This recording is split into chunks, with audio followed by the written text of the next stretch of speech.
Hello, hello, hello. Good afternoon, Bev. Good afternoon, Fat Boy. I love you guys too. Welcome back, guys. Hey, Michelle. What's up, baby? 100. If you're still in here, baby, what's up? What's up? What's up? What's up? We're going to get back to our reading, guys. Yeah, we are. Fuck the drama and the mess and the bullshit. Keep that shit over there. Like I said, bitch wants smoke, let me know. It's what it is.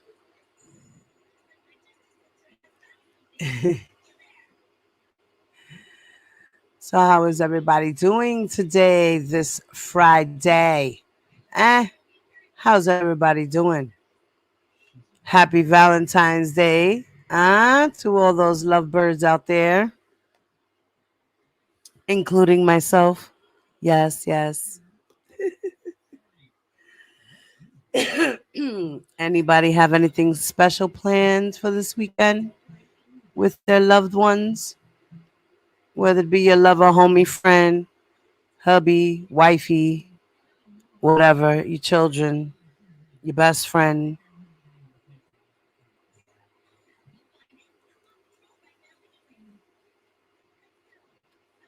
Yeah, I'm pretty sure she was in here. I've changed the schedule quite a bit because, shit happens, bro. You got flowers today. That's beautiful. Secret admirer or a lover or just a friend. Those are always nice. I love getting flowers. My husband always gets me roses every year, 2 dozen.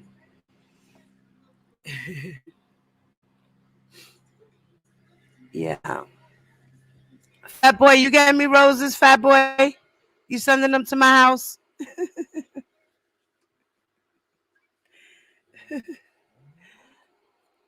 Oh, a man you really want. Interesting. Juicy girl. You gonna strip this weekend, fat boy? Stop.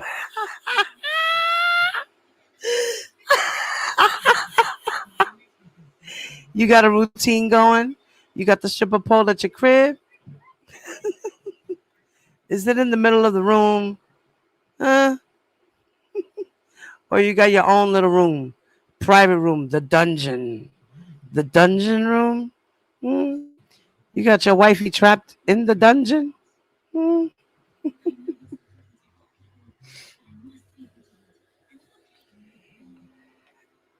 Are we getting nasty and freaky this weekend, guys? Oh man. This is that weekend where people be popping up with babies. Oh, I forgot my water. Give me 1 second, y'all.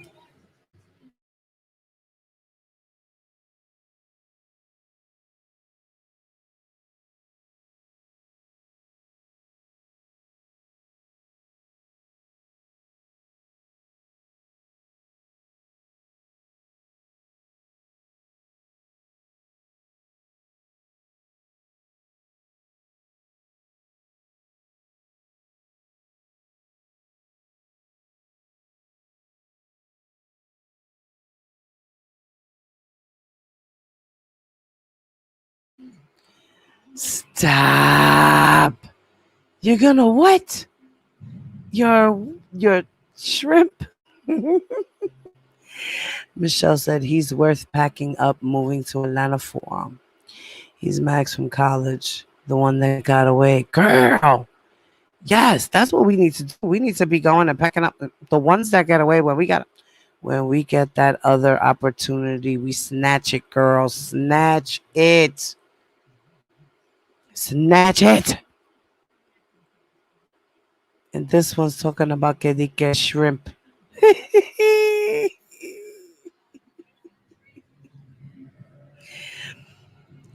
Size matters. Fat boy.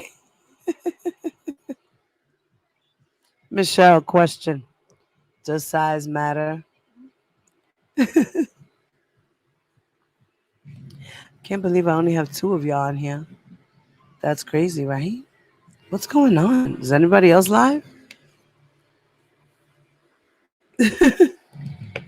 Or is everybody just mad at me because I kept changing the schedule?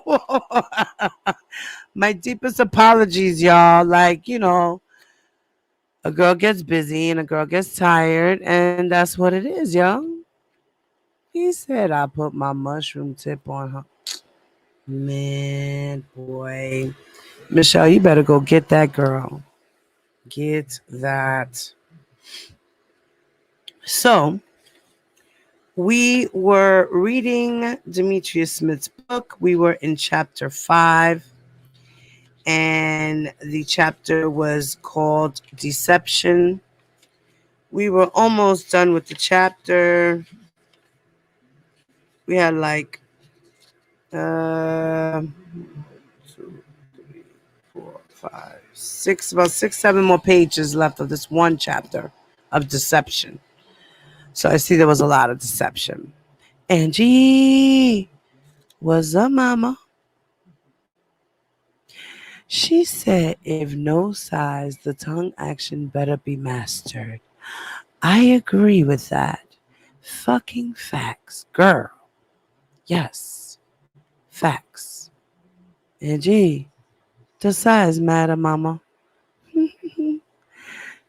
Fat boy over here said that he's gonna shake his shrimp like he never did before.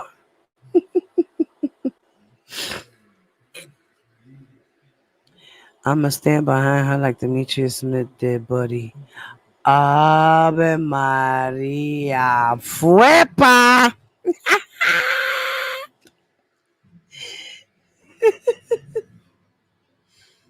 Okay. Well. Oh, guys, matter of fact, I wanted to officially announce we have here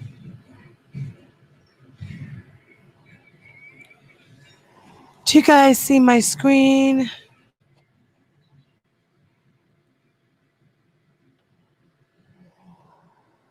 Do you guys see my screen? Do you see what it say? Hmm.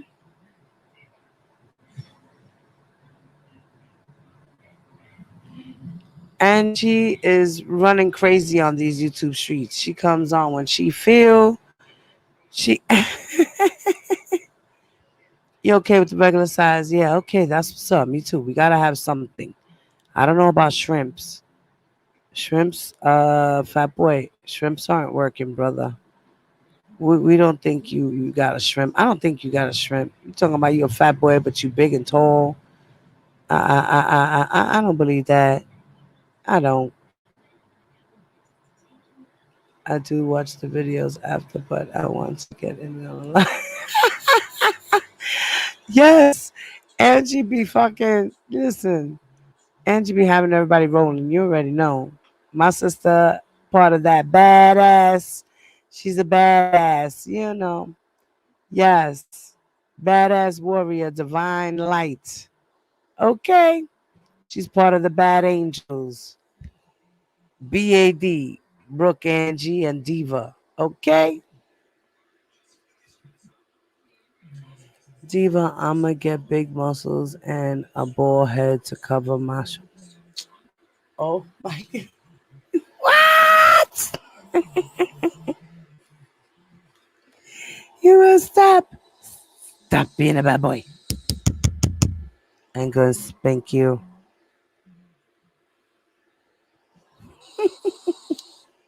So as I was saying, um, everyone, can you pay attention to the screen?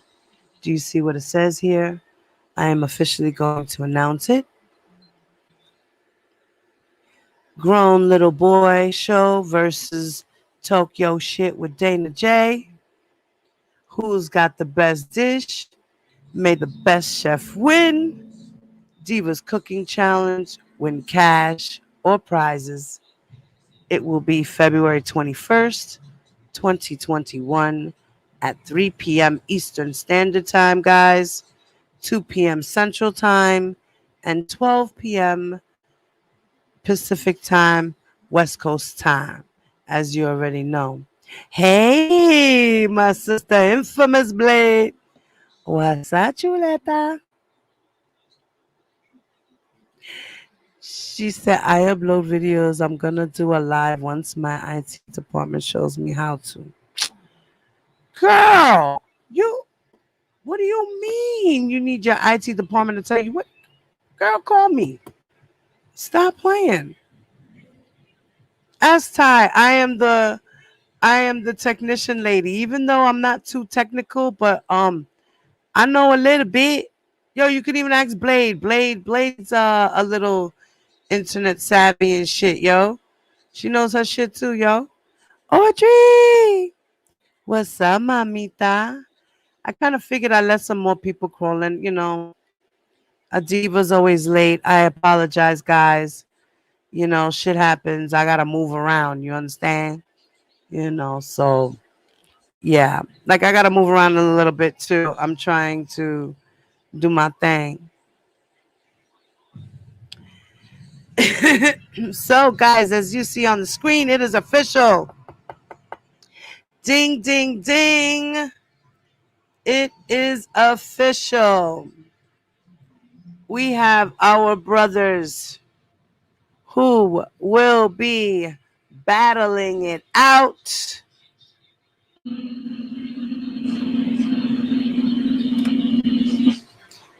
We got Grown Little Boy Show versus Tokyo Shit with Dana J.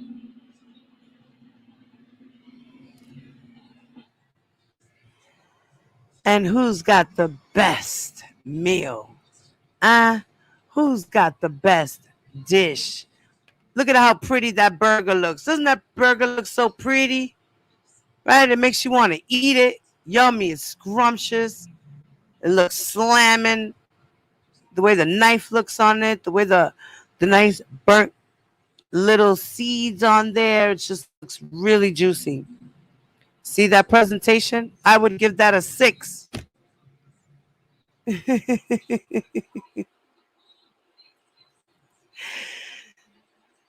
I love you. So, guys, as I said, Grown Little Boy Show versus Tokyo Shit with Dana J.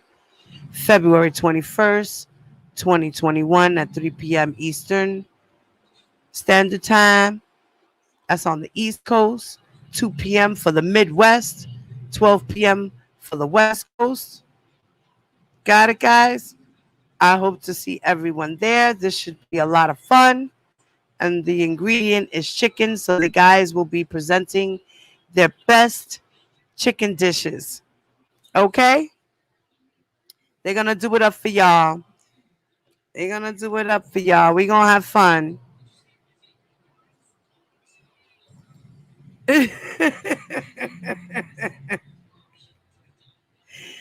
Oh, God. Blood on the gang. I can't. Stop! You blood? You blood, Angie? Yo, respect, yo. You blood? Hootie hoo! I'm cuz. What's up, cuz? What's up, cuz? Hootie hoo! Yada dada! Uniquely made. Hello, beautiful. Hello, beautiful yada dada. What's good? I'm making a special announcement while we're here as well, guys. Be there or be square. She said, whatever Whack 100 says. Oh my God. I love you too, mama. And you got bloody shoes. Oh my God. I can't. As I said, guys, it is official. The cook-off is on and popping. Y'all, we gonna have fun. February 21st. I put out a reminder If you get a chance, go to my channel, set the reminder, and we will be there.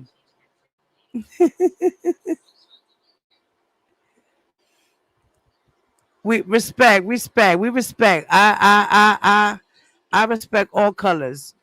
I got blood brothers too, and I also got Latin King brothers too. That's just what it is. You know, I got brothers now. I'm not affiliated, but I got brothers. You feel me? I'm not messing with Fat Boy and Angie. Is too. Yes, it should be fun, guys. I can't wait. So please remember to go to my channel, go to my channel page, and the announcement should be there. Set the reminder. Like I said, it will be 3 p.m. Eastern time, 2 p.m. in the Midwest, you know, the Central time, and then 12 p.m. on the West Coast. And if you live in the United Kingdom and you're on that side of the world somewhere, it should be at about 8 p.m. your time. Am I right, Unique? Unique will be challenging someone after. She will be fourth in line. She will be in round 4, more or less. So she'll be the start of the next challenge, which hopefully will come down in March, maybe the end of March or so. Maybe, you know, like that, depending on how it falls. Yeah, ain't no cheating. Ain't no cheating. No cheating. You can't buy a meal and then pretend you cooking. We want to see you work in the kitchen. We want to see the action popping off.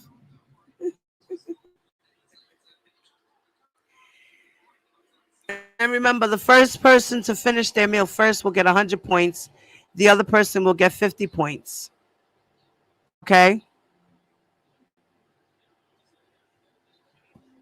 And then you guys in the chat will be judging on a 1-3 scale. So when you're ready to announce the presentation and you're going to judge on rating what the meal looks like, then I count up all the scores added to that person's score, along with 100 points or 50 points that they already got from winning as the first person to be done with the meal and to present it. All right. Yeah, this is gonna be fun, guys. I'm excited. And like I said, guys, I'm collecting a pot of $200 in cash. So far, we have $40, guys. Okay, if we can get $60 more up until the third round, that would be great. Then the cash prize would be $100. And like I said, I'm giving away for this first challenge a stone pizza a stone pizza pan. Okay, with the cutter. It's something that is on me, and then the second and third round then the next time for the final round, it will be that you will get to choose between a cash prize or a prize, which would be a houseware. So just remember that. All right, guys. I love y'all. Unique and Angie and Fat Boy. Throw your channel handles in the chat so everyone who comes on and checks this out can follow you guys and subscribe to your channels. Uniquely Made does cooking. Fat Boy does sports and radio, you know, music. And Angie, she's a comedian and she talks about the streets and life and her experiences. And they're all really great people. So if you want, please go follow them. Thank you, guys. And as I said, This challenge will be February 21st. Okay, mark it on your calendars. Like I said, go to my channel, set the reminder. All right. Now, like I said, we were on chapter 5.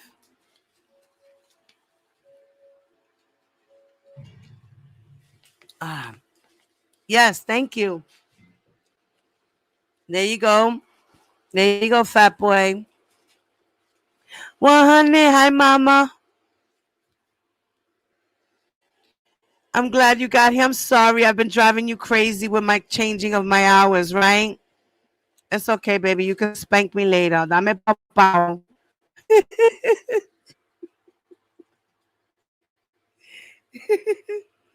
You can give me papao, hit me with the chancleta, lo que sea, whatever you want. It's okay. I'll take it. I'm a diva. So, all right. We got 9 of us up in here. Guys, make sure you hit that like button, please. Thank you. I appreciate y'all. Thank you so much. And like I said, you guys want to hit up the Cash App for me and for the pot. If you do, hit me up for the pot. Make sure that you put in your text message to me, say this is for the challenge or this is for the pot. Okay, so that I don't get confused with Cash Apps for me and Cash Apps for the pot. So please make sure you separate the two, please. So when you're doing it, when you're gonna Zelle me or you're gonna PayPal me or Cash App me, make sure you put in the text that what it's for. All right, so that I can know what amount we have in the pot. Like I said, right now we're up to $40, guys. All right. And like I said, February 21st is the first start. So we have from now until then to at least try to collect at least $100.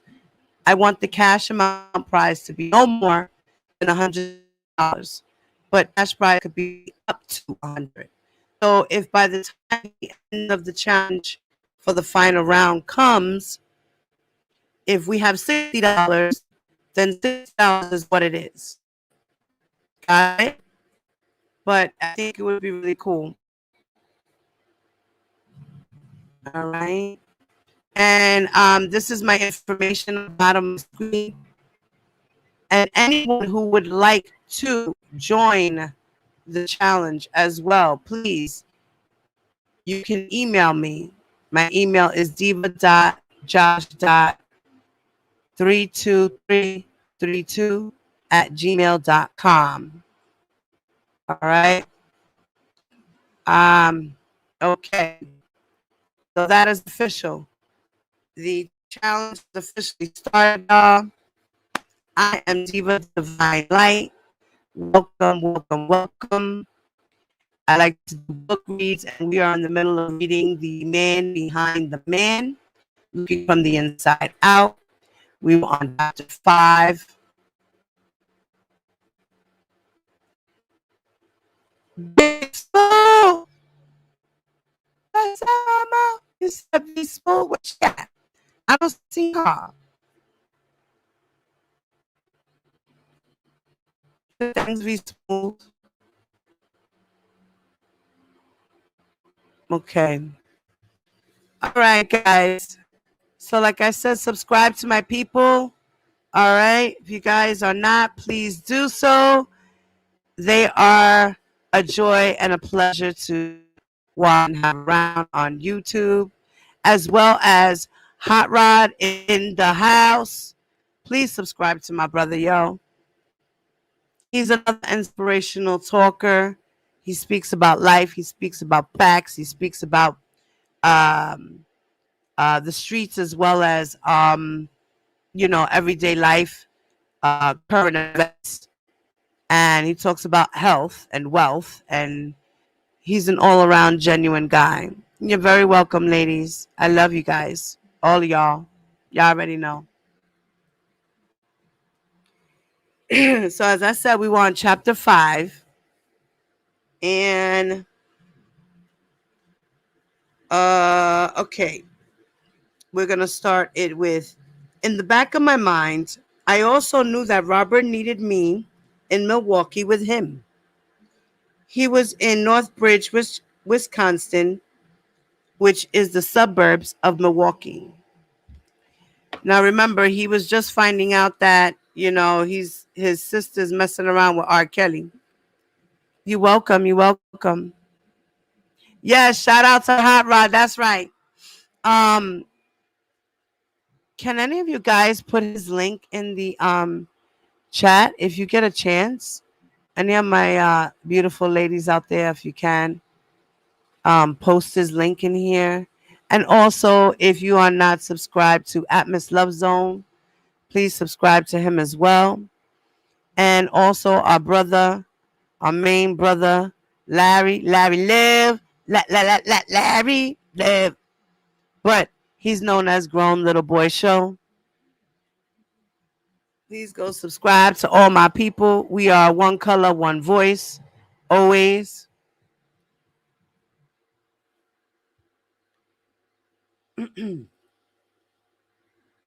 Now, 25 minutes northwest of the city, the the North Ridge Mall was about a mile away from the house where Robert was staying.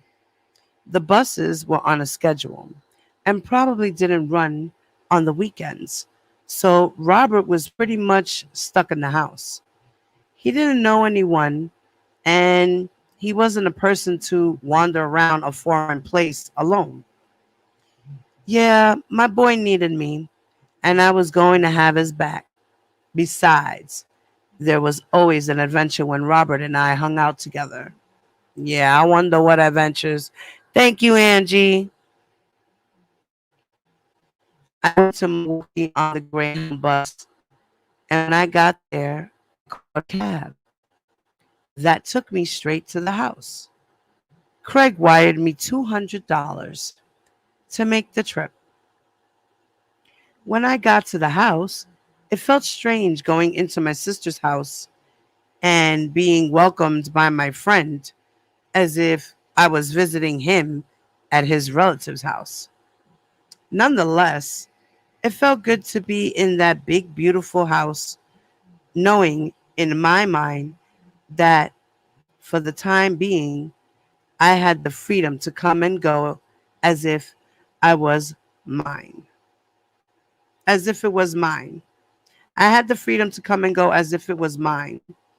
My plan was to make the best of this uncomfortable situation. Robert was glad to see me. Robert was glad to see me when I got there. The first thing I did was go into the garage to retrieve the keys to one of the cars. Hey, Aisha.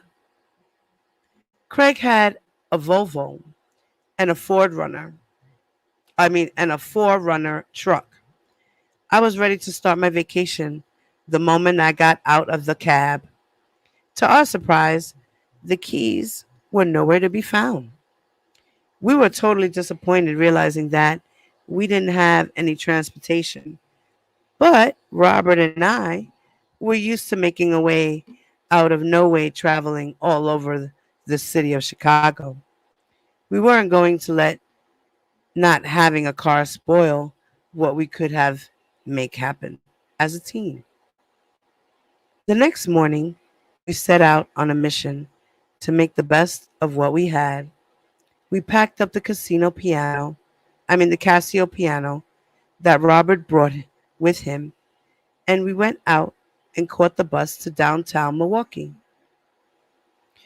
We didn't know there was no subway in Milwaukee, so we went to the mall and sat in a certain location and casually played as if we were just playing around on the keyboard.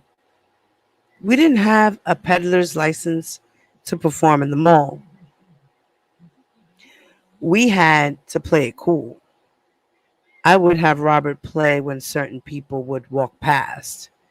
We attracted lots of attention in the mall, but we had to do what we did while moving around to different locations. We could not stay in one place because once a crowd would start to gather, the mall security was sure to follow. To avoid them, we had to keep it moving. We were just there to connect with some girls anyway. The batteries in the piano were low, and we needed some new ones. I didn't have much money, so I suggested to Robert to get the generic batteries for the time being, but he didn't want them. I told him that I was short on cash, but he told me that we could go half on the batteries. When we went to the counter to pay for the batteries, Robert tried to hide the wad of cash he pulled out of his pocket. I purposely looked at what he was doing when he went into his pocket. I said, "Wow, baby, you loaded." He separated a few $100 bills to get to the $10 bill he gave me for the batteries. When I looked at him, he looked as if he made a mistake in pulling out all of his money, allowing me to see it. I didn't say anything. I didn't say anything else about it. I knew that Craig left him with some money. Robert was being bought. It was obvious and sad at the same time. I was sad because I could see that I was being used. Craig was investing in Robert by making sure he had money in his pocket. Yet, Robert, knowing my financial situation, continued to allow me to invest the few dollars I had whenever he needed or wanted anything. I started to think about the money. You've been always thinking about the damn money. Hello. Huh. Uh. Continued to allow me to invest in the few dollars I had whenever he needed or wanted anything. I started to think about the money I had already spent on the way to the mall. We stopped at McDonald's for breakfast, and I paid for both of us. He did not say anything about having money. You see, that's another thing they were saying. Hey, Miss. They were saying that R. Kelly's cheap. So here's some little stories about R. Kelly being cheapo and being tight with his money.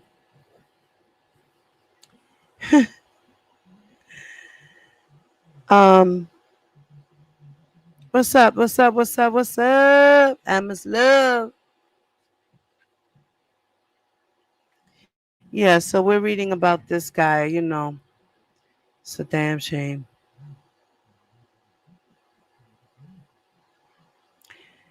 So he said, I started to think about the money. Okay, we stopped at McDonald's for breakfast and I paid for the both of us. He did not say anything about having money. Deceiving me was becoming the thing to do, and it appeared like it was something that everyone I was involved with was doing. My thoughts changed when I noticed two white girls that had been following us around the mall. Robert sang at three different locations, and they were at all three places. Now, they were at Walgreens just waiting up front at the entrance. I told Robert that they were there and that I was going to check them out while he paid for the batteries. I approached the two young ladies and found out that their names were Robin and Kelsey. After Robert finished paying for the batteries, We all walked around the mall together. I bought them ice cream as we sat and got acquainted. Now remember, he did this with that other girl. Diva time! What's up, chula? Now remember, in the first chapter, he did this with the other girls that he had a threesome with. That's crazy. See how he tries to get the girls with ice cream? Like, he was in love with R. Kelly for sure. He wanted to be R. Kelly because he was supposed to be the singer that he wanted to be, and he never did it. He let drugs and all this other bullshit get in the way. Then he saw R. Kelly as a cash cow and took advantage of him. So we know that these next two girls are Robert and Kelsey. The first girls that he talked about were three girls. And he said they were supposedly within the age of 19. Let's see what he says about these girls. So I approached the two young ladies and found out that their names were Robin and Kelsey. After Robert finished paying for the batteries, we all walked around the mall together. I brought them ice cream as we sat and got acquainted. Hey, the truth. What's up, mama? Okay. Robert and I walked them to their car. I gave Robin the phone number to Craig's house. She said she knew where Northridge was. Before leaving, Robert sang another song for them. After that, Robin assured me that she would give me a call and said that she would try to come and see us. When they left, Robert and I went to the waterfront, which was on the lake, east of downtown Milwaukee. After Robert sang a few more songs, it was time to make it back to the house because the buses didn't run all night. Once we got back to the house, Robert kept getting on my case because I didn't get Robin and Kelsey's phone number.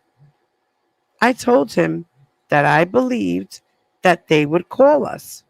Besides, I got numbers from several other girls, and I was confident that I would be able to talk one of them into coming over with a friend. Oh my God, you fucking dirt bomb.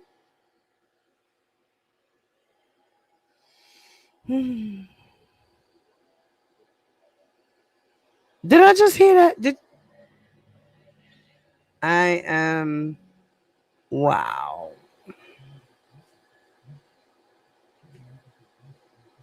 Really, mama? Be good, mama.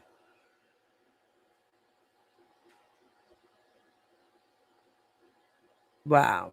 Wow. That is crazy what he just said right now. So, like I said, it sounds like the feds got their story from Demetrius Smith. That's their credible witness, Demetrius Smith. I believe it. This sounds like a play of how the feds, either that or the feds read this book.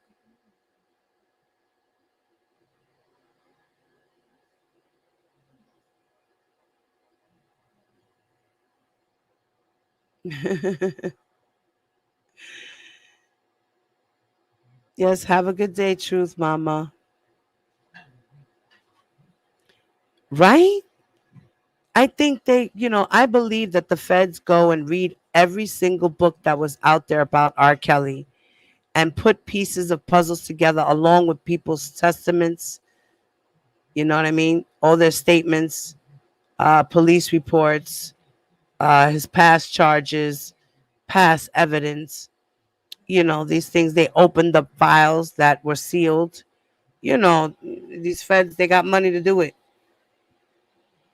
you know?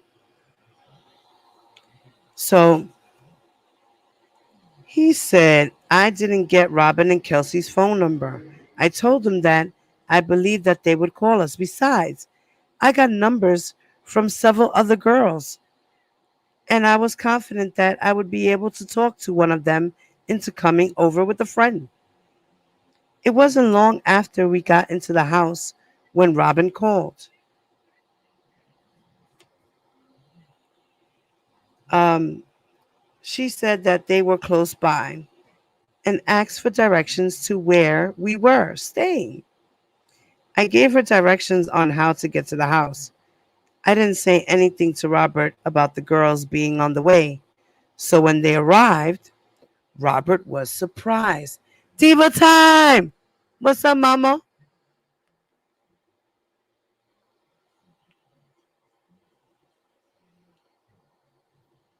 When I let them in the door, Robert whispered, "That's why you gonna be with me, boy, 'cause you the best." He was just so, he was just too happy. I just laughed.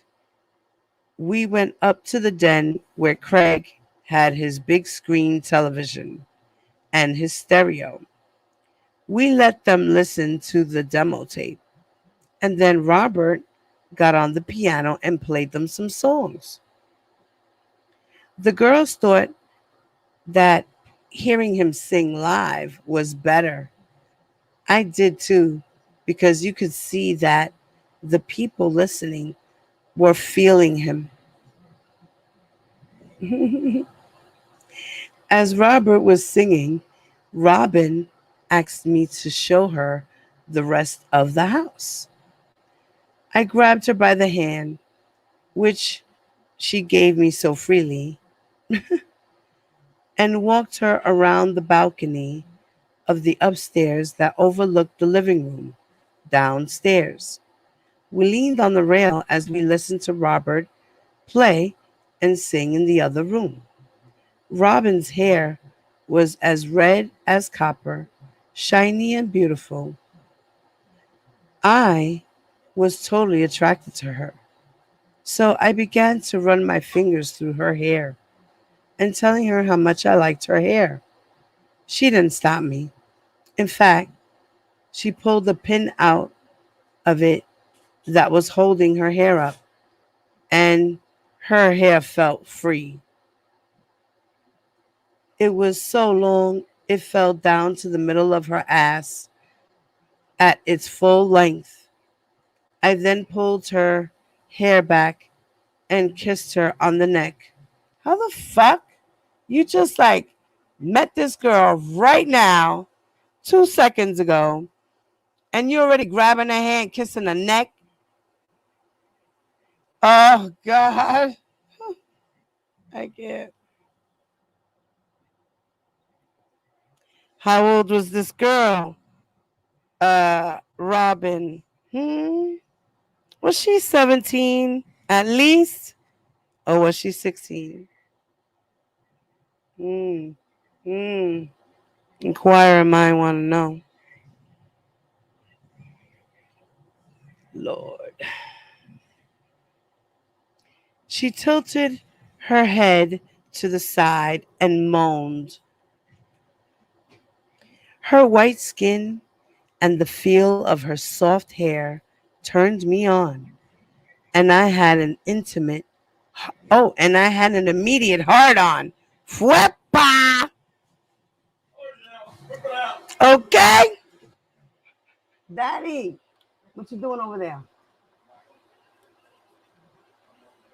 Cook up some spam. Come on, cut up some spam for me.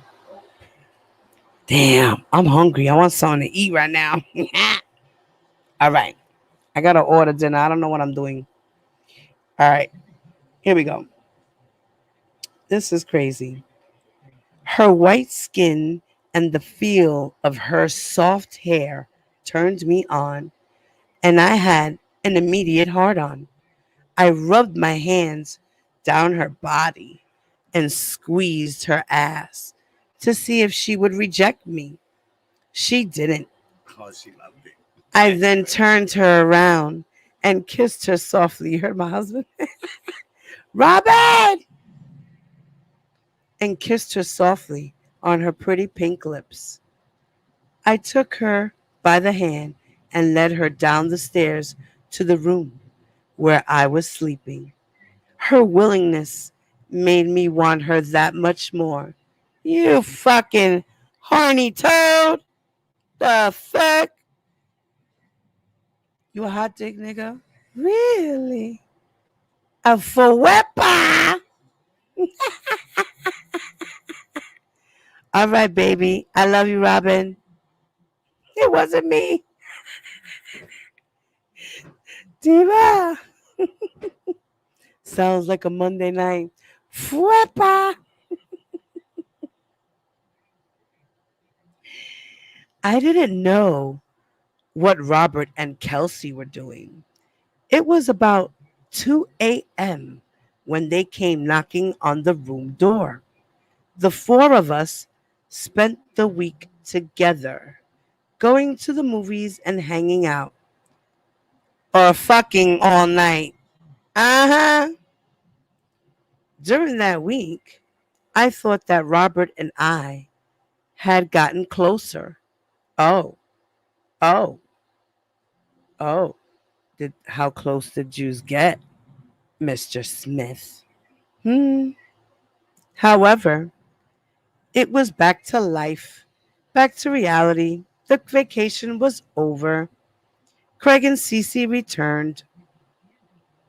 When they walked through the door, old feelings resurfaced. It was obvious that Cece's feelings for me had not changed as well. When she walked past me, she would look at me and roll her eyes.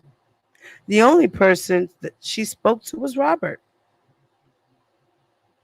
Craig noticed it too and just shook his head. The whole night we had very little to say to each other. It was a very uncomfortable feeling to be there. I thought about going to sleep in the car. I was in a hurry for the morning to come. Craig told me that he rented a car for us to drive back to Chicago, and the car would be delivered to me the next morning. Other than me having a moment to talk to Craig, I stayed to myself that night. When I walked to Craig, I told him I would not be able to work with Robert as I had in the past because I couldn't afford it.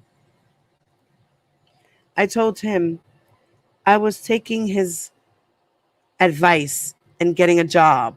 Woof! Thank God. Please, Lord. You needed to. Boy, what's wrong with you? Huh.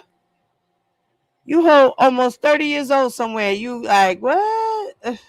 In your mama house. What? Get the fuck out my house. You a whole 30 something years old. Get the fuck out my house. Find yourself a bitch. Whatever it is you got to do, get out my house. What?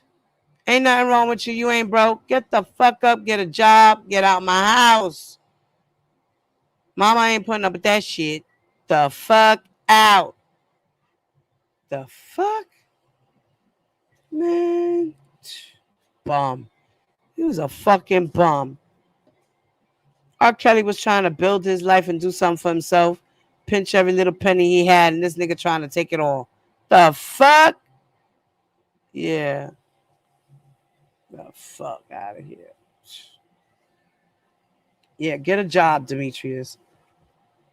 It was impossible for me to survive living the way I was living. Listen, you had no bills. You had no bills.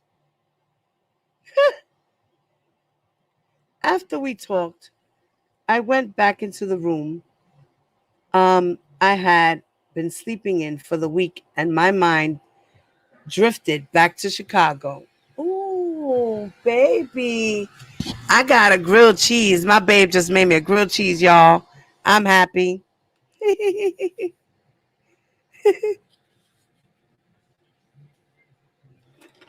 Right, exactly. Exactly, Robin. Let me put on this light. It's starting to get a little dark here. Okay. All right. Where was I? Where was I? After we talked, I went back into the room. I had been sleeping in for the week, and my mind drifted back to Chicago and my living situation. How was I going to eat every day and pull myself out of the rut I was in? I drifted off to sleep. It hurt to think about tomorrow. When the guy brought the rental car, I was all packed and ready to go. Craig had gotten up early to go and play golf. When we left, he wasn't there. My sister told us to drive safely and asked Robert to call her once he'd gotten home. It felt good to be behind the wheel of a new car. Being a dreamer, I felt this was where I should be in my life. I should be able to afford a car like this. Yet, I was going back to Chicago broke with $60 in my pocket that Craig had given to me. As Robert and I rode back, Robert just came out and told me that he did not like the way my sister treats me. He told me that he thought that she and Craig were wrong for the way they treat me. I was surprised to hear him say that. It made me feel like I was not alone. He then said, in a minute, they're going to be coming to your office because they're going to have to go through you to get to me. That's how I would like it to be, I told him. I looked at Robert. He had grown, he had come into his own. I could tell that he was beginning to experience a new degree of power within himself, recognizing a power that he could have over people. Robert, you're growing up, man. Listen to you.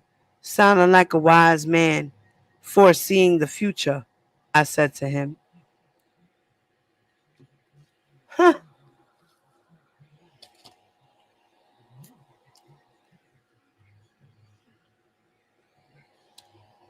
As he bobbed his head to the sound of his music coming out of the car stereo, he said, don't worry about it. You're going to be right there with me. But still, try to get along with your sister. I told him that I would.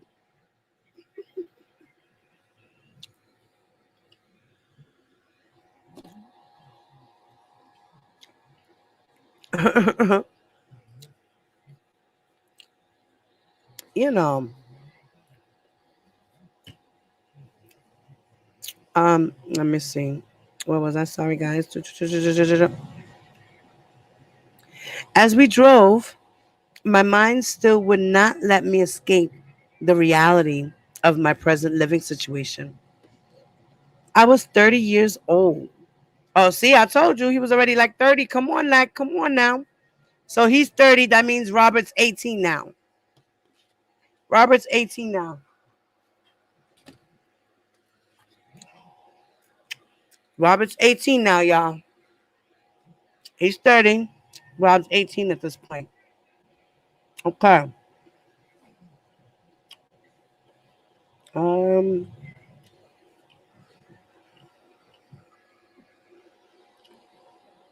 I was 30 years old and didn't have a pot to piss in or a window to throw it out of. Huh. I felt that I should be somewhat better off in my life. I should have more to show for my hard work and loyalty. I was fair to people, loyal and dependable, to say the least. Yet, here I was, always the one that wasn't paid enough, though. I put in the most work. It seemed like every time an opportunity came my way, someone else always seemed to come along and steal the good that I had coming in my direction. In the end, I felt like I would be the one suffering with the prospect of having to start all over again. I constantly reminded myself that God would not forsake me. All right, I get it. You got locked up. You know, you did a little bit of time. What you did, 2 years? Okay. All right, I get it. You're a felon. It's hard to look for a job. But I'm pretty sure there was a lot of factory jobs or off the book jobs that you could have done. You know what I mean? It's no excuse, bro. No excuse. A lot was said on the room. A lot was said on the ride home that day. Robert confirmed that he and I were a team and that we're joined together with the same goal. He said that he wholeheartedly needed me with him at his as his personal assistant as well as his closest friend. I was happy to hear him say that. With all that said, I became more relaxed in my position. I started thinking, I have to do something for me. Once I got back to Chicago, I had to make some money for myself. I was tired of asking people for money. You should. Like, hello. It was time for you to wake up, bro. Wake the fuck up. Like,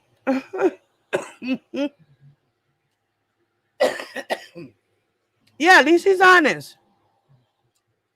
He started to realize, his sister snapped at him, told him what the fuck it was. Craig dissing him every chance he get. R. Kelly gassing him up. You know, this shit.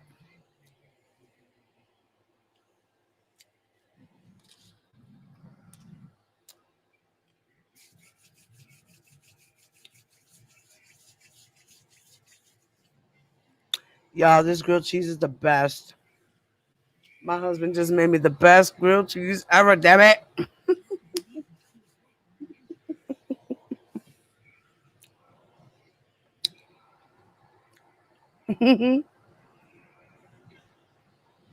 So now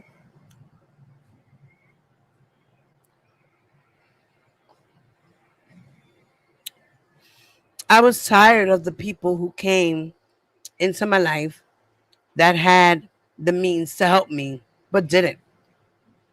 I was tired of having people step in on my projects and change my ideas, but then try to take over because they couldn't humble themselves to let go and let me do things the way I saw fit. I felt that my life was going around in circles and I was continually ending up in the same predicament, broke and starting all over again. I had to do something fast. And the first thing that came to mind was going back to the west side of Chicago, where the streets were always beneficial to me. As we were driving and listening to Robert's demo tape, I turned the volume down on the stereo so Robert and I could talk business. I had to let him know that I now needed to do something for myself.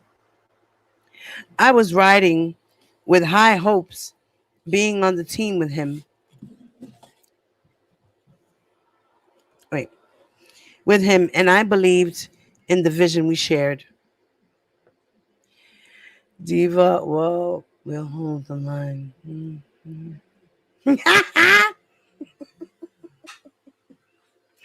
Don't worry, baby. I'm chewing and going at the same time, Mama. I'm chewing and going. We got this. We got this. Mukbang, right? At this point in my life, I was hurting on the inside and on the outside. I wasn't profiting from a damn thing. I wasn't able to have a relationship with the woman because I wasn't able to offer her anything or take her anywhere.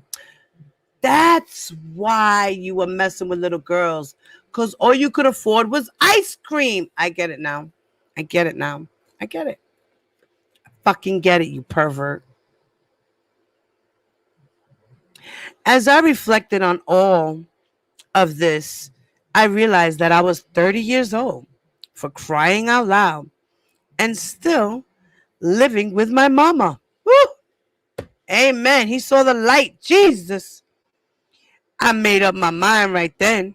I promised myself that I wasn't going to live like that anymore.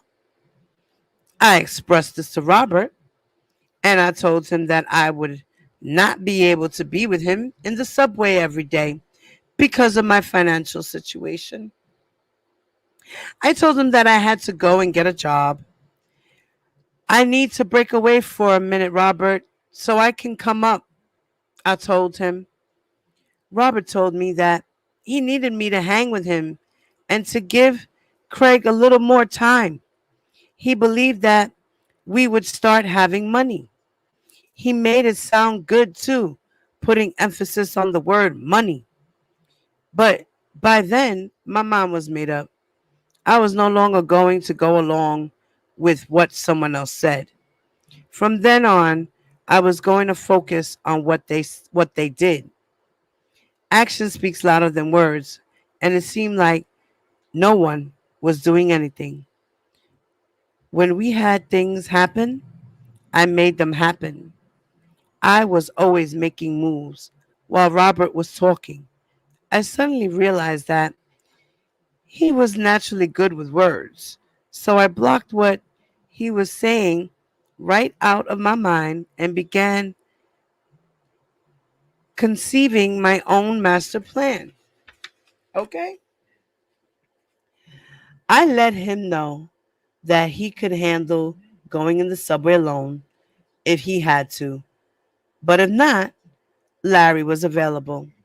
Larry was 6 feet and 2 inches, a smaller, glasses wearing version of Suge Knight. His name was Larry Hood, but he carried himself like Larry Smooth, a level headed, laid back, smooth brother. He was to be Robert's personal security. They had been friends since childhood. I was letting Robert know that it was time for the other friends to put in some voluntary time. He had too many hands waiting on him to be discovered. I told him to tell them it was time for them to lay some bricks. In other words, put in some work. Besides Larry, there was, thank you.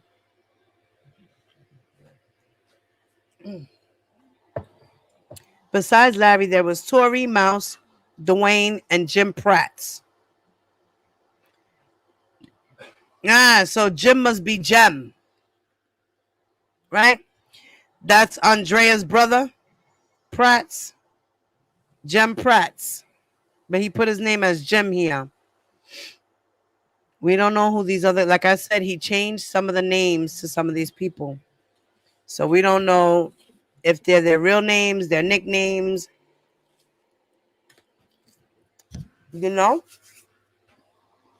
Call him L. You know, if them fools hear this, they're going to put out Larry in the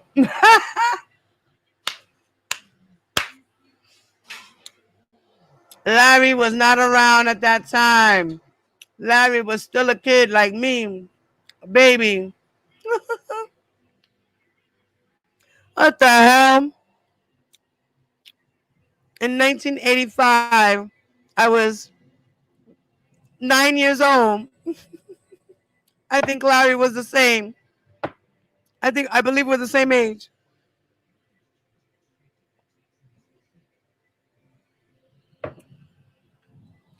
Where was Larry at 9 years old? Hanging out with R. Kelly?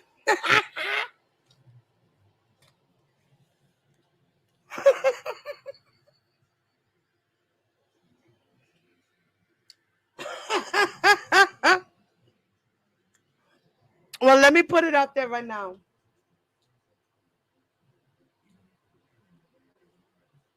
Oh yeah, food, baby. Yeah.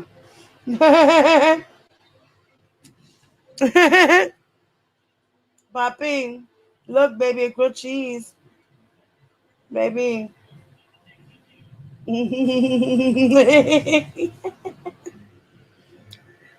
My daddy's bothering the baby.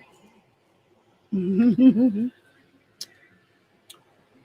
know, listen, I'm putting it out there right now. Larry in the book is not our Larry, okay? Larry was like 9 years old. Our Larry was 9 years old. This was a guy who was a whole security guard, okay?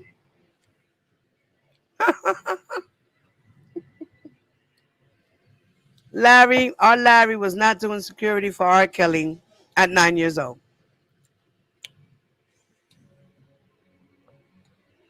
Where was he going? I believe Larry's my age, and if he is, he was 9 years old. Okay?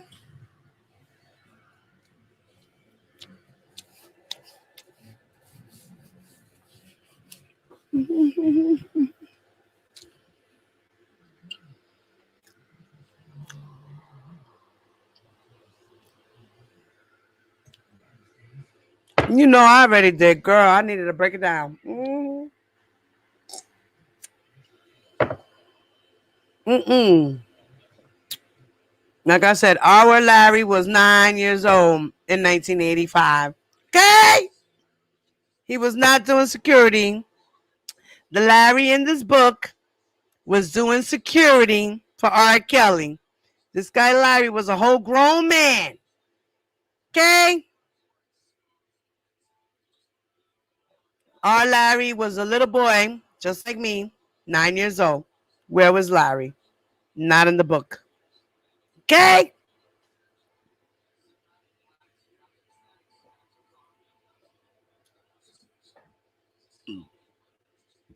All right. Let's just get that fucking shit out of the way because you never know with these fucking crazy people. Y'all ain't lying. Y'all not lying. We need to protect our brother. Shit.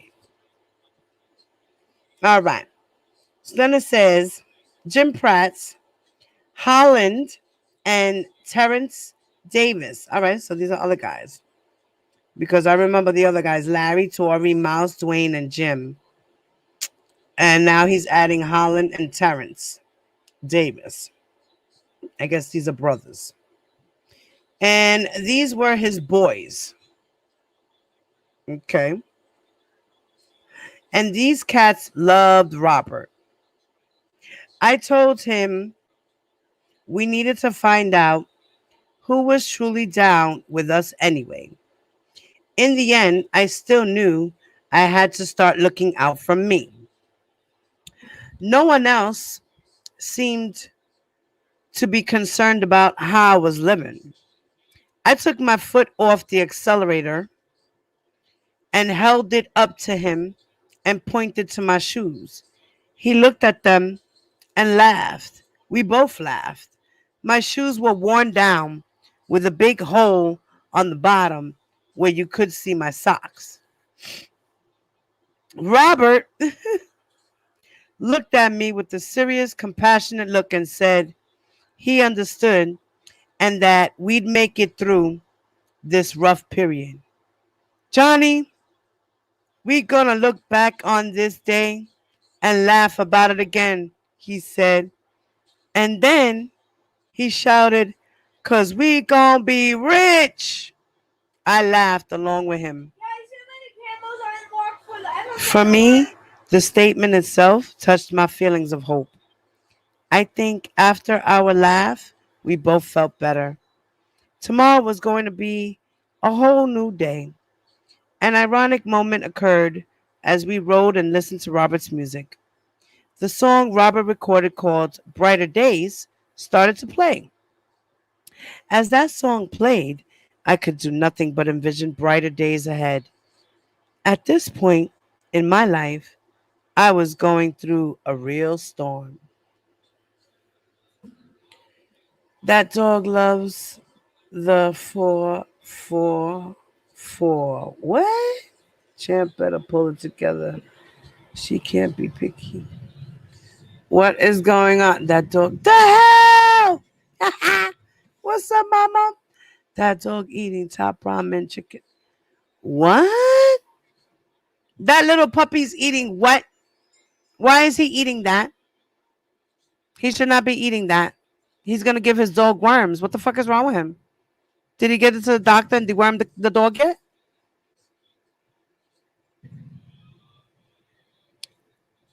Like, what the hell? Mm-mm. Okay, guys, so that was end of chapter 5.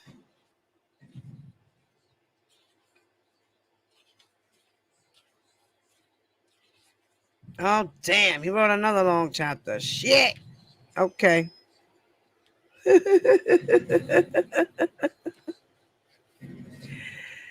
Well, think of it this way. He finally got a bitch to lick his musty ass. Someone calling the arm of an angel.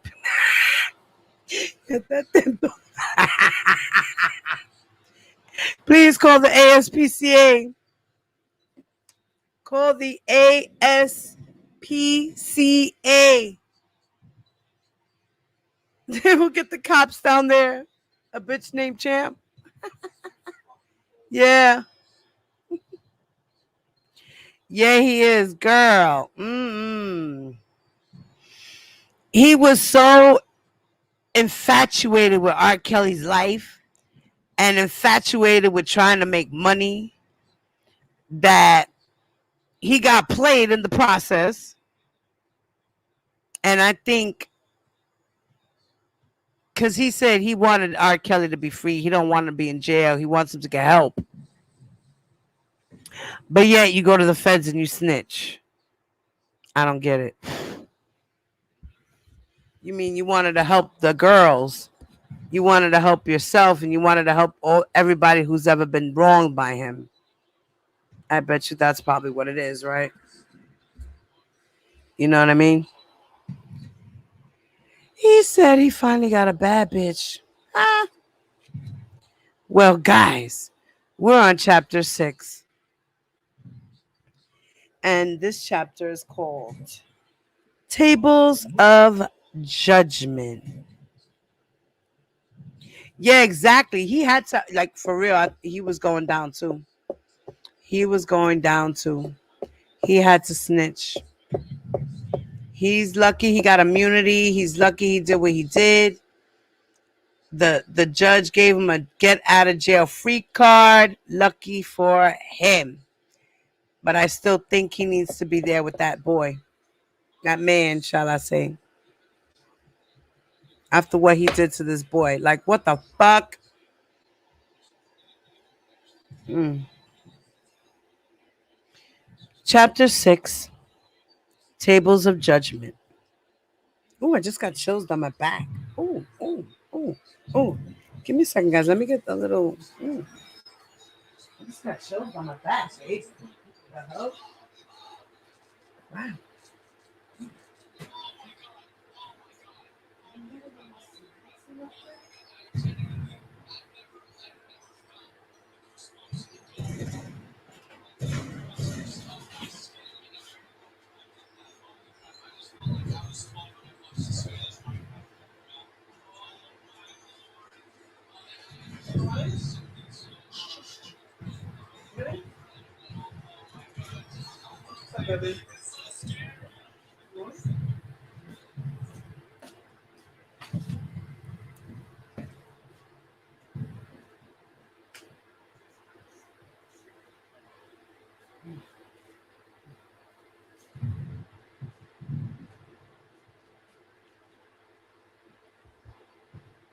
Wow. Mm. Ooh, I just got to chill out of nowhere. Yeah. Okay. Got my little cozy robe on, y'all.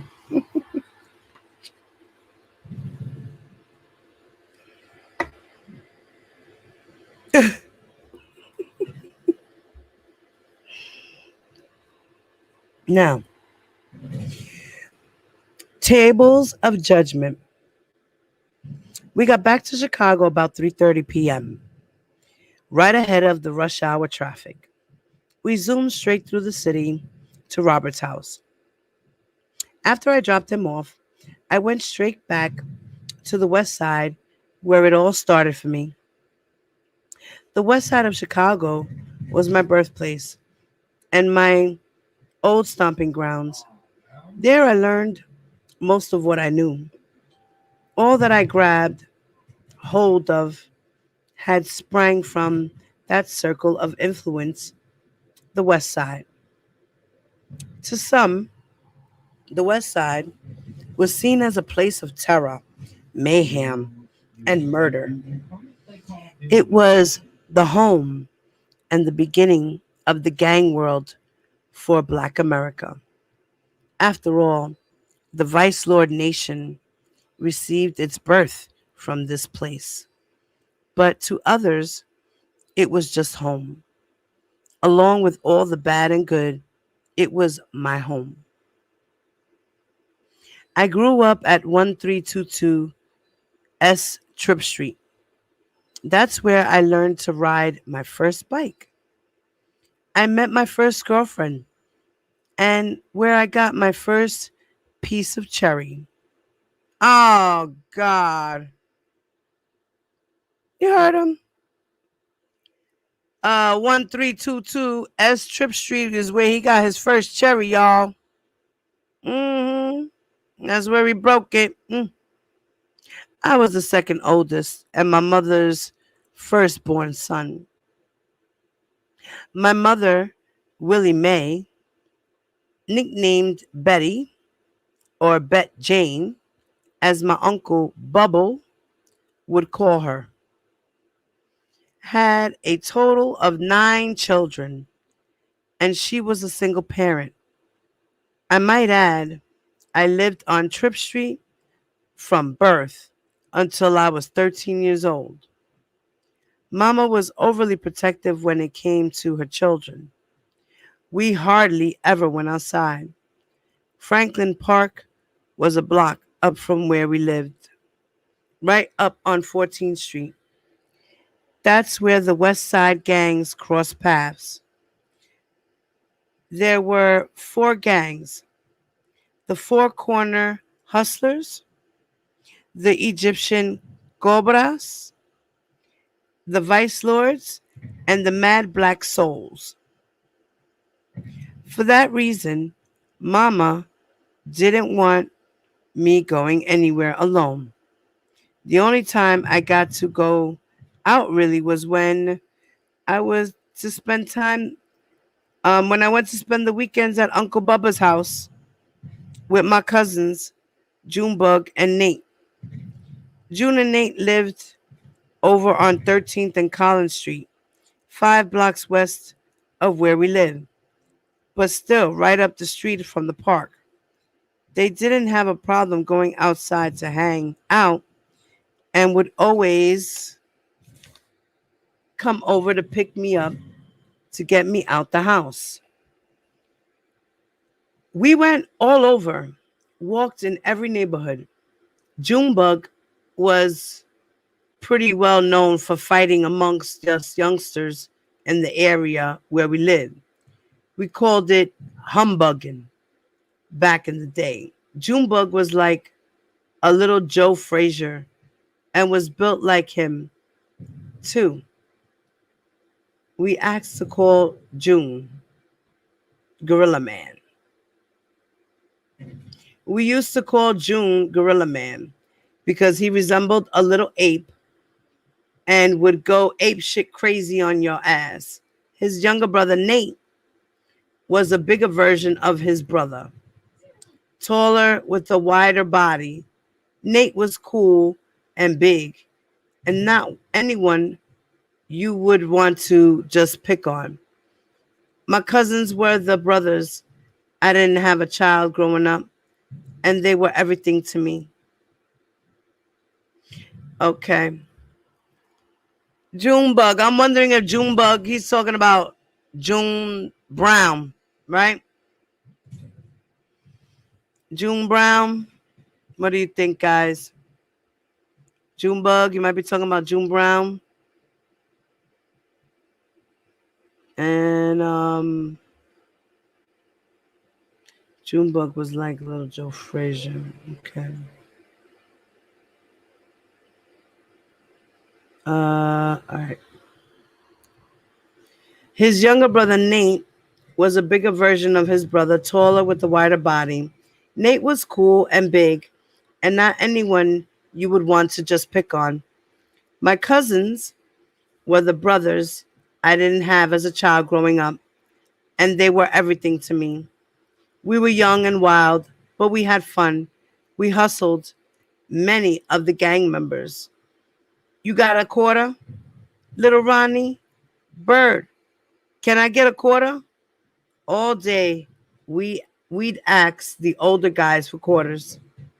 Throughout the day, we had money for our sodas and popsicles. When they saw us coming, they would call us the quarter babies and they'd give us our quarters. They liked us because we didn't back down, and we were always willing to fight other little dudes that hung out as we did if they asked us to. Boxing was a natural thing for me. I was always eager to get down because my cousins and I wouldn't go outside unless we slapped each other around first. June and Nate taught me that if you could box, people wouldn't mess with you once you proved yourself. And if you could sing, then the girl's gonna be all over you, June would say. Singing and boxing were my second nature. I never started fights. And other than you offering me some money, it would take a lot to make me fight. Hmm. Crazy, right? Is the same person? Kel's got an uncle named. Yes, he's got an uncle named Junebug. That's what I'm saying. I don't think that's his real uncle. I think Junebug is just a guy who was in with Kells and stuff. You know, he's like he said, everybody is his family. This is my Uncle June. This is my Uncle Ben. This is my Uncle Rice. This is my cousin Pendejo, my cousin Pendejo, and my other cousin Pendejo. And ain't none of them related. Okay? I gotta go to the store. Oh my God. Okay. Like, that's crazy, y'all. Okay. Okay. Like I said, we gotta take notes and we need to put things together little by little. You know what I mean? Like I said, all these books have puzzles, stories. Somehow, some way they match together, times, places, things, people.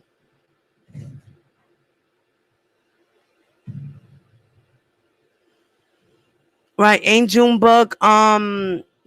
Junebug is Milton Brown, ain't it? Oh what? Yeah, your ice cream's in there. You have a cookies and cream ice cream bar. Oh, you ate it? Oh yeah, go ahead, mommy. This what is that?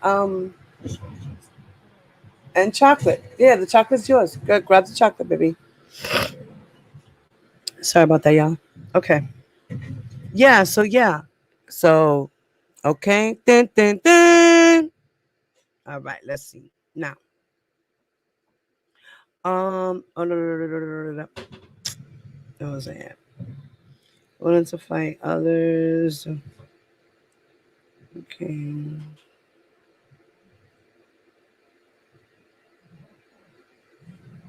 All right. June and Nate taught me that if you could box, people wouldn't mess with you once you proved yourself.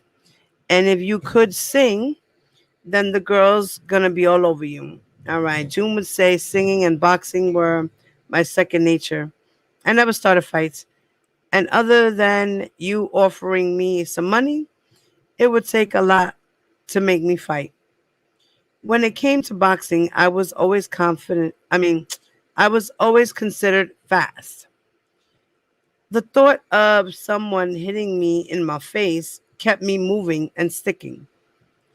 I had gotten really good with my hands when I met AJ.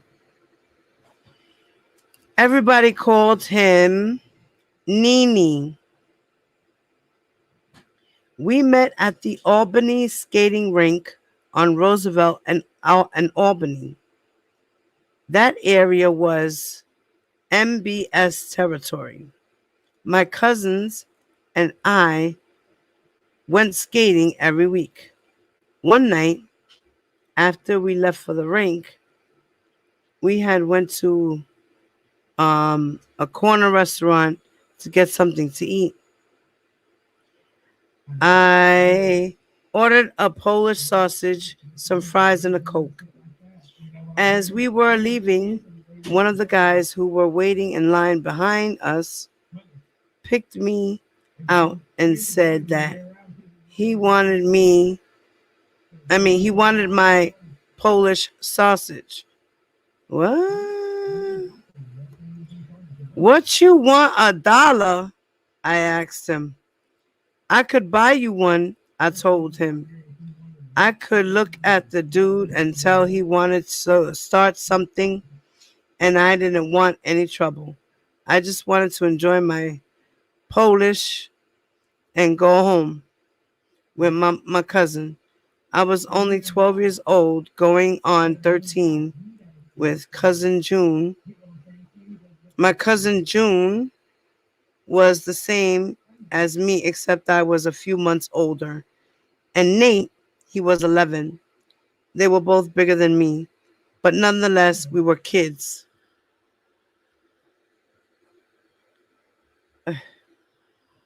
I remember my cousins used to pick on me because I was what they called easy. They used to tell me, "Don't you ever go to jail."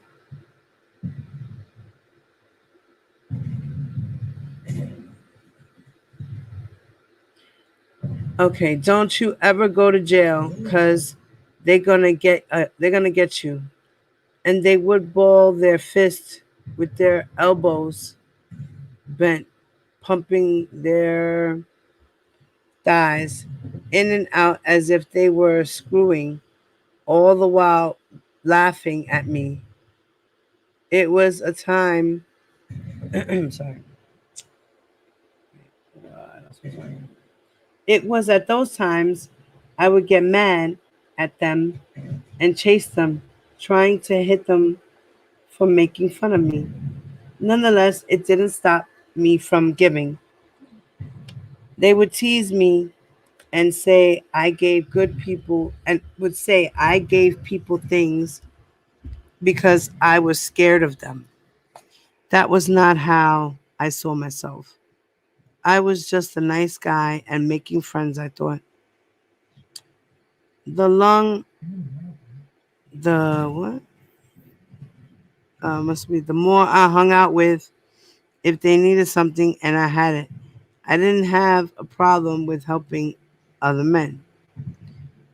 However, when it came to asking something for me, it was a matter of pride and character. My conscience, my cousins strengthened me when it came to standing up for myself. After going a few rounds with Junebug, I felt that I had courage to fight anymore, and the belief that I could beat anybody when I fought, whom I fought. Oh shit!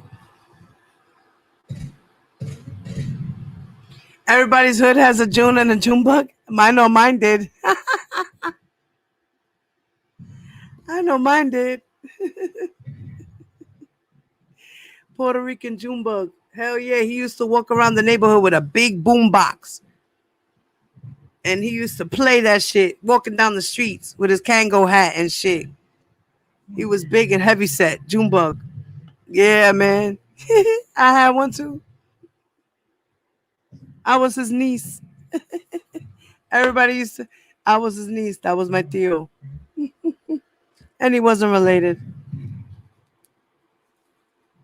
Crazy. Okay. Let me I got something in my eye, y'all.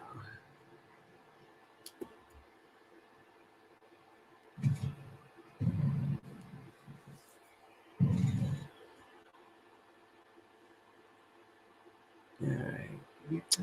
So I got something in my eye. It's irritating me, y'all. Give me a second.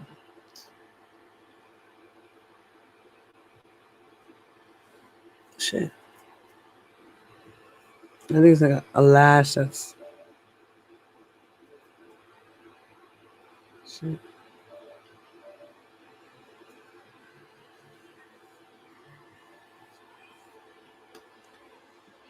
Um, Hold on one second. Mute my mic for a moment.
Hey, the truth. You still in here, mama? Did you get that cash app I sent you, babe?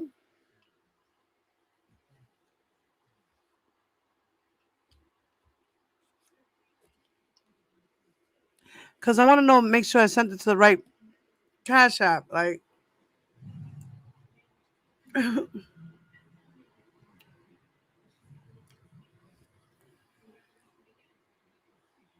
um,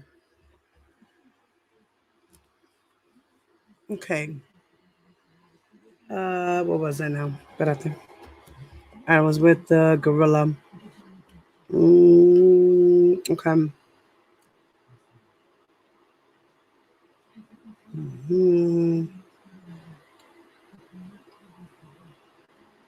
okay.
Okay.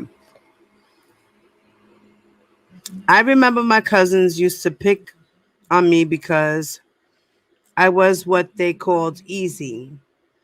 They used to tell me, "Don't you ever go to jail because they're going to get you." And they would ball their fists with their elbows bent, pumping their thighs in and out as if they were screwing, all the while laughing at me. It was at those times I would get mad at them and chase them, trying to hit them for making fun of me. Nonetheless, it didn't stop me from giving. They would tease me and say I gave people things because I was scared of them. That was not how I saw myself. I was just a nice guy and making friends, I thought. The people I hung out with, if they needed something and I had it, I didn't have a problem with helping them out. However, when it came to take something from me, it was a matter of pride and character. My cousin strengthened me when it came to standing up for myself. After going a few rounds with Junebug, I felt that I had the courage to fight anyone and the belief that I could beat anybody whom I fought. When the older boy asked for my Polish and I offered to buy him one, I wasn't punking out. I felt as if it were easier to buy him one and make a new friend at the same time. I thought he would appreciate that, but he rejected my offer.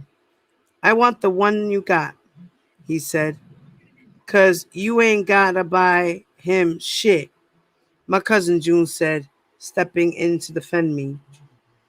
Then he and his friends grouped together as if they were going to make a move on my cousin. I thought I could see Nate picking up a Coke bottle out of the corner of my eye. There was no doubt in my mind that he was thank you that he was going to straight go upside. Hold on 1 second.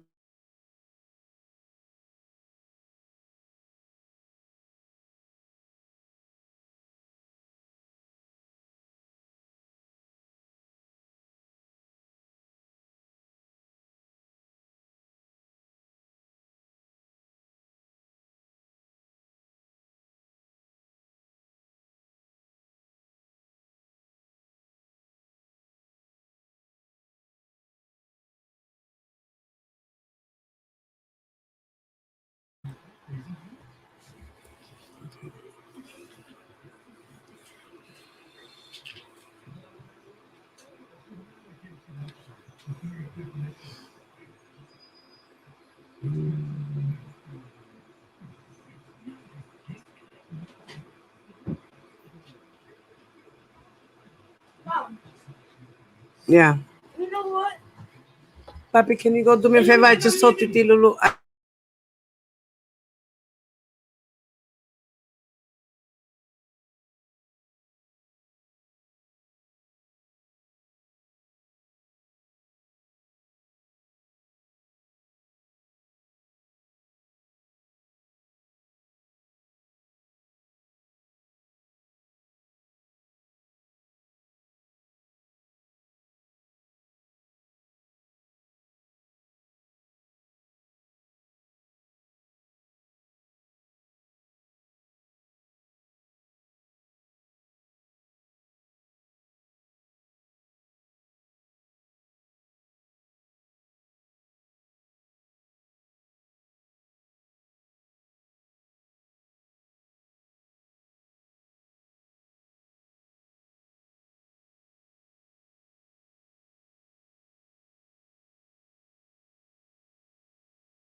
It's like Sydney Star. Right. I just want to get into it. Love and Hip Hop New York, Sydney Star on.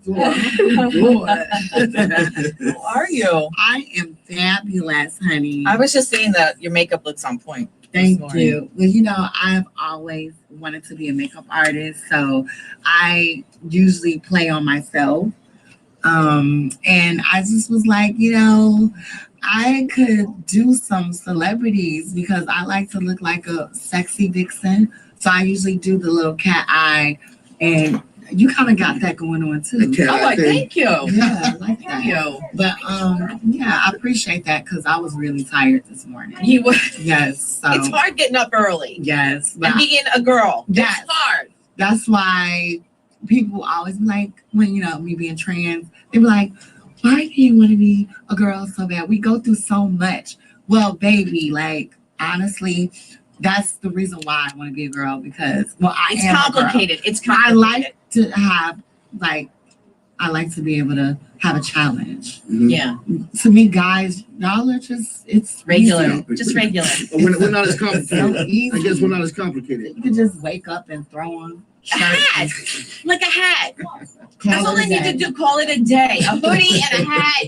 They're solid. No makeup unless you No, and if we don't wear makeup, like people are like, wow, you look so tired.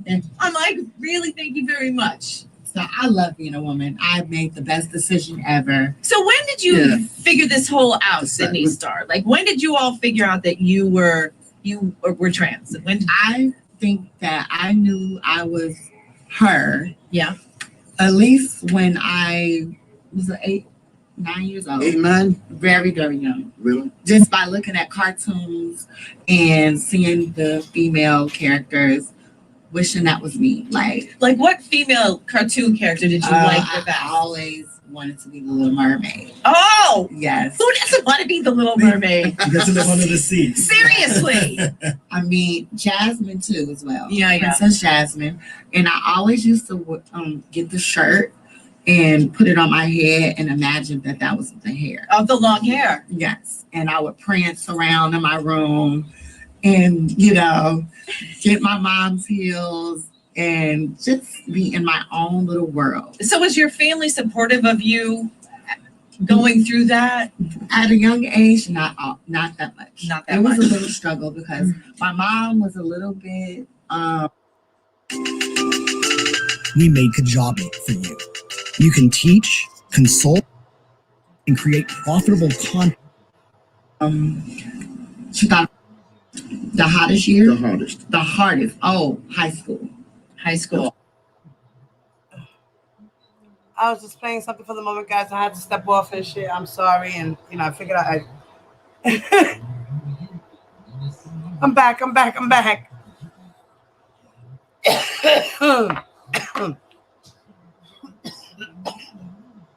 Jesus Christ. Okay. Sorry, y'all. I see I got angry when she was smacking Arena.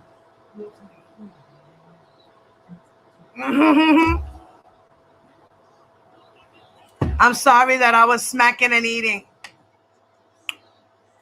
Sorry, babe.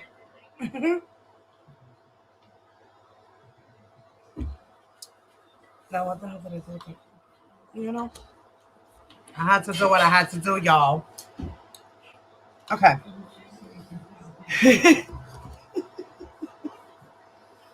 All right, so when the older boy asked for my Polish and I offered to buy him one, I wasn't punking out. I felt as if it were easier to buy him one and make a friend at the same time. I thought he would appreciate that, but he rejected my offer. I want the one you got, he said, because you ain't got to buy him shit. My cousin Junebug said, stepping in to defend me. Then he and his friends grouped together as if they were going to make a move on my cousin. I could see Nate picking up a Coke bottle out of the corner of my eye. There was no doubt in my mind that he was going to straight go upside one of the boys' head if I had not extended my arm at him, telling him to hold on. I asked June to hold my Polish. I then pointed to the door and told the dude that wanted my Polish, let's step outside. Because the only way you going to get this, you're going to have to take it, I told him. The guy and his two friends looked at me and laughed, backing out of the door at the same time. The guy was a little taller than me, but for some reason, he didn't scare me. I went into my boxing stance. The dance was on. I began to bounce around on him like Muhammad Ali and did his opponents. I was serious once it started. This kid was going to beat me up if he could. I began to call him out. Where you at, boy? Come on with it. Because I'm going to dog your ass, I told him. When the Polish bandit threw his first fist, I ducked and like spring action, I jackknifed right back up into him with the left jab that immediately closed his right eye. After I connected with the first punch, I lit into his ass so fast that he didn't get a chance to see me again. I kept dancing around him, punching him in the face.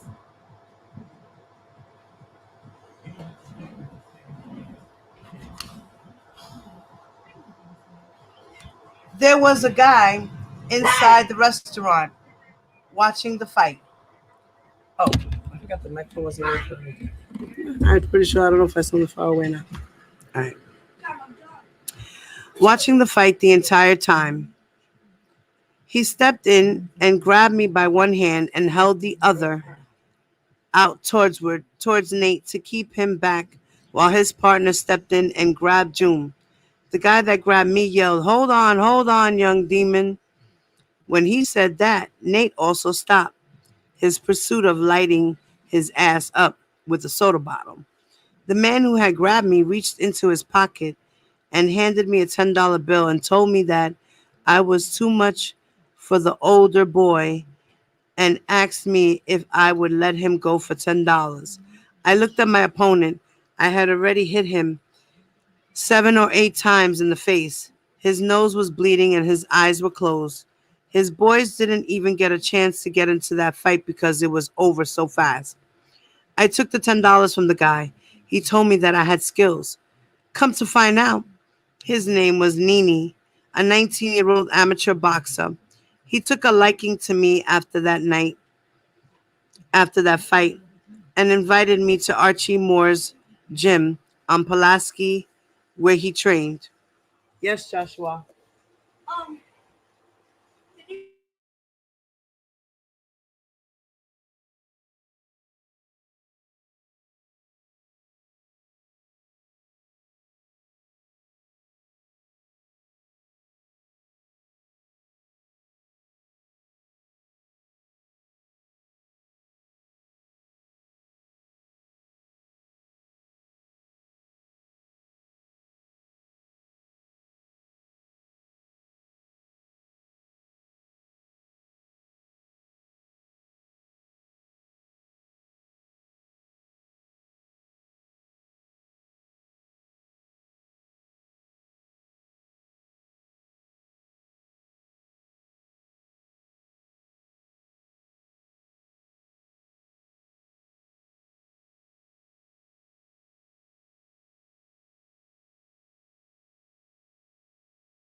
I'm gonna have to end this live, guys.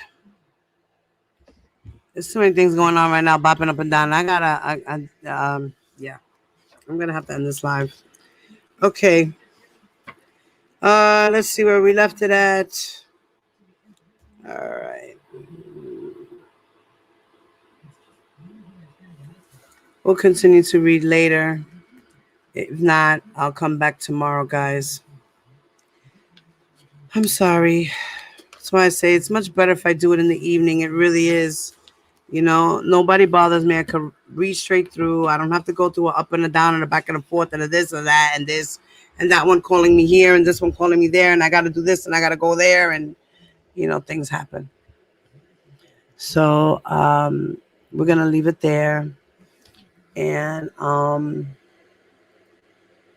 yeah, that's what's gonna happen, y'all.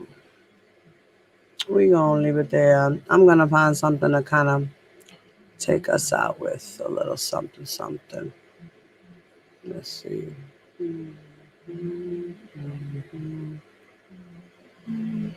This is, what is this? I know that's why I was on. Okay. That's why I realized I was on my other account. Okay. So, la la la.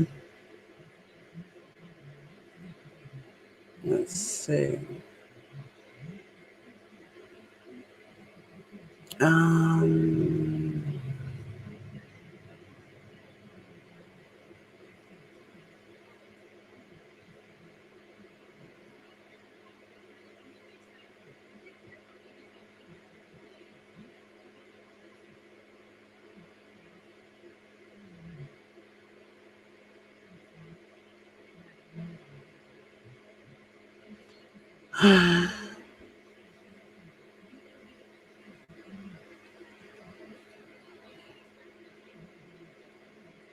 let's see.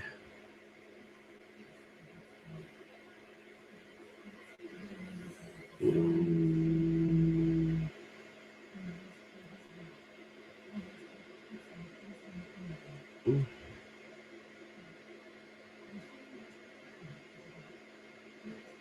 okay. Let's see.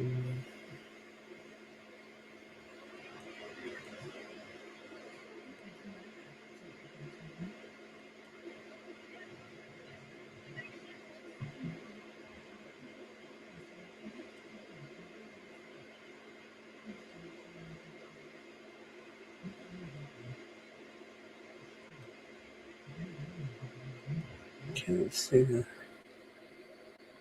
All right. I'm gonna let you guys listen to this, and I'm gonna check it out. Hold on.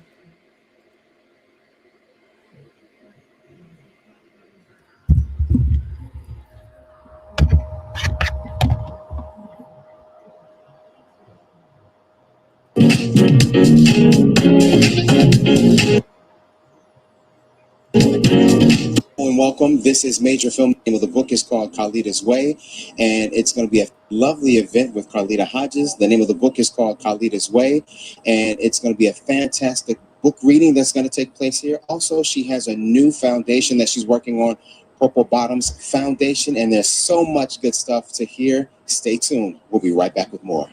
I am here with the lovely Carlita Hodges. How are you? I'm wonderful. How are you, Q? I'm doing fantastic. You have a brand new book out as a brand new author coming to us. So tell us the name of the book and how this all came about for you. Okay, the book is called Carlita's Way, Out of the Dark into the Light, My Journey. And the book came about because I'm actually a former basketball wife, and I'd gone through so much. And for 20 years, I was deemed the craziest sports wife in the world. You look crazy to me. Looks are deceiving. But yeah, I was embarrassed. A friend of mine gave me a phone call, and with that being said, he saw something on the internet, and I saw it. I was like, oh my God, and it hurt my feelings. And for 20 years, I never was able to tell my story because the story wasn't like the newspaper had written. And so I went to my sons. I have two sons, Jabril and Jamal Hodges, and I asked them if it was okay that I tell my side of the story for a change, and that's how the book came about. So we're out here at this wonderful place called Cultural Interiors, and you're having a book signing. How do you feel about this? I mean, we got a lot of people in here. It's a lovely event. We got wine and all that good stuff. Well, I'm excited. I think that my story should be told. I think that people would, want to hear and want to know why and what happened. And with that being said, being that I was mentally abused, I've started a foundation based on my book, and it's called the Purple Bottom Foundation. Tell us more about the Purple Bottom Foundation. Well, it's for domestic violence, and it was founded this year 2016, yeah. And we're doing things. We did our first champagne brunch 3 weeks ago, and right now we're just getting off the ground and making this work.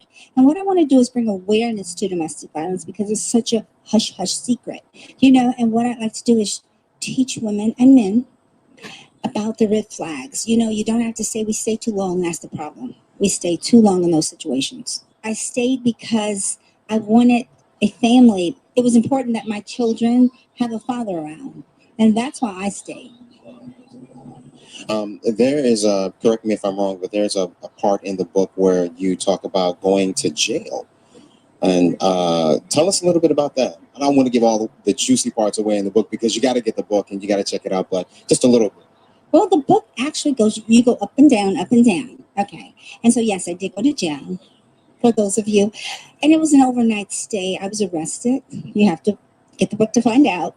But I was arrested, and it was the most terrifying time of that whole situation, other than the fact that I'd lost my children in the process. Yeah.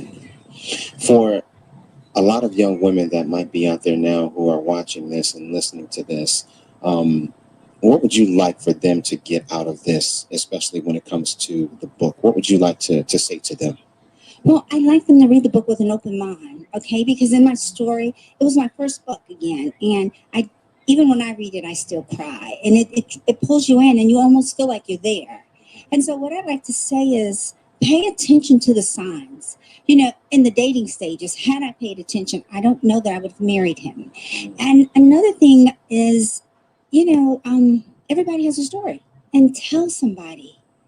Go find some help because there is help out there. We saw you doing a bit of a sound check earlier and you reading some excerpts from the book. Sounds like it's going to be very powerful, the way that you speak and then you tell the story. It sounds like it's really going to be some very powerful stuff. I'm excited to hear. Well, I like to think it is, being that I did write it. Okay. But yeah, it takes you, it's not just about the ups and downs, because my ex-husband was a professional basketball player. Okay. And it gives you the ups and downs and downs and ups. And it's definitely uplifting. But it's a dark side to the book.